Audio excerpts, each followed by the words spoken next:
much, John. Actually, quite a bit of rain in the week ahead. The week's weather splits very nicely into three different parts. Wet to begin with, wet again at the end, and probably somewhat drier and brighter in the middle. Now, we've got a lot of cloud across us at the moment. Yes, Britain is under there. You can just see the northwest of the country where it is somewhat brighter, and we've had a heck of a lot of rain during the course of the night, as much as 4 inches, for instance, in parts of Wales. The rain's been coming and going. At the moment, the heaviest rain is through Northern Ireland and northern parts of England and Wales, but not necessarily going to stay there. But at the moment, there's this little wave running across that's producing that heavier and more persistent rain. The north of Scotland stays out of trouble, bright there with a few showers.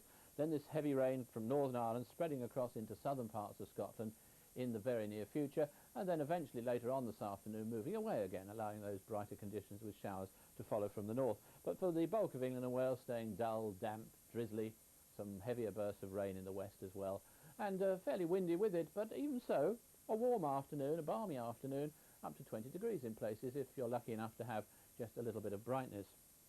During this evening and tonight, that band of rain moves southwards slowly but surely, but it never clears southernmost parts of the country, as you see there, and coming in behind a legacy of some showers, and some of those showers quite heavy in the northwest. A warm night again in the south, somewhat cooler in the north.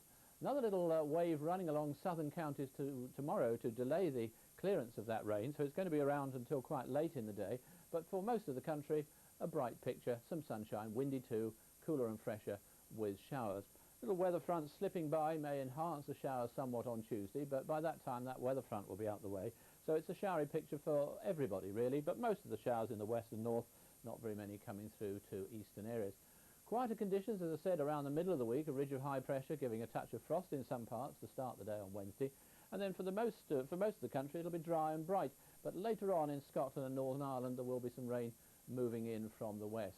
Then we have the problems, not from that particular system, but from this one. That's going to develop and rush in towards the country. Difficult to say exactly what track it's going to take. But to begin with that one there, we're going to find some wet and windy weather rushing across most parts during the course of Thursday, with the exception probably of the southeastern corner of England.